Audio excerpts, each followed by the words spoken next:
আসসালামু আলাইকুম রহমতুল্লাহ। আজকে একটা বিষয় নিয়ে কথা বলতে চাই। বিষয়টা হলো আমাদের বাংলাদেশে একটা টেন্ডেন্সি হচ্ছে আমরা সকলেই চাই ইউরোপে আসতে, অথবা আমরা চাই যে আমেরিকা ইউরোপে আমরা আসবো, সেখানে থাকবো, চাকরি করব, এবং এখানে আসলে আমরা মনে হয় জান্নাত পেয়ে গেলাম এবং কোটি কোটি টাকা ইনকাম হয়ে যাবে। ইউরোপ এমন কোনো কান্ট্রি না যেখানে গাছের মধ্যে টাকা ধরে আপনি আসবেন আর নাড়া দিবেন আর পাতার মতো টাকা পড়বে।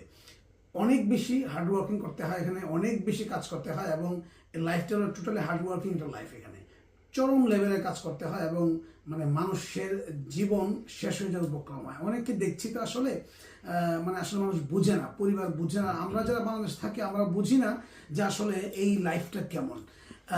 আমি এমন মানুষকে চিনি যে মালয়েশিয়ায় ছিল, খুব ভালো জব করতো, সে অনেক টাকা বেতন পেত, সে ইউরোপে একটা স্বপ্ন দেখে এসেছে যে সে আরও বেশি টাকা ইনকাম করবে। এখন এসে সে চরম দুর্দশা জীবন যাপন করতেছে। একটা ছেলে 32 লক্ষ টাকা খরচ করে দেশে এসেছে, এসে কি করছে? সে চাকরি পাচ্ছে না, সে এজাইল দিয়ে আছে, তার কার্ড হচ্ছে না, ভিসা হচ্ছে না।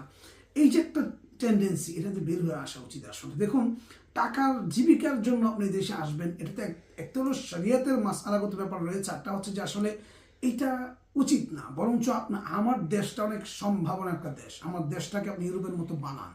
আমার দেশে যে প্রবলেমগুলো আছে ওগুলো কিন্তু সলভ করে। এখানে যে নিয়ম শৃঙ্খলা, এখানে যেভাবে তারা বেড়ে ওঠে এবং এখানে যে তারা লাইফটা লিড করে, ওইটা আমার দেশে করবার চেষ্টা করেন। এই যে মারামারি, কাটাকাটি, দোষাদোষী আর একজন আরেকজন পিছন লেগে থাকে, এটাতে বের হয়ে এসে আমরা আমার দেশটাকে গড়ি। আমরা ইউরোপের ওরা কি ফলো করে ওটা আমরা ফলো করি, দেশটা সুন্দর হয়ে যাবে এবং আমার দেশেই কোটি কোটি টাকা ইনকাম করা যায় এবং সম্ভাবনার অনেক ক্ষেত্র রয়েছে, এগুলোকে আবিষ্কার করবার চেষ্টা করেন। আমি ধাপে ধাপে বলবো ইনশাল্লাহ যে আসলে ইউরোপে ওরা কি ইমপ্লিমেন্ট করে আমার দেশে কি ইমপ্লিমেন্ট করা উচিত, দেশটা হবে সুন্দর হবে।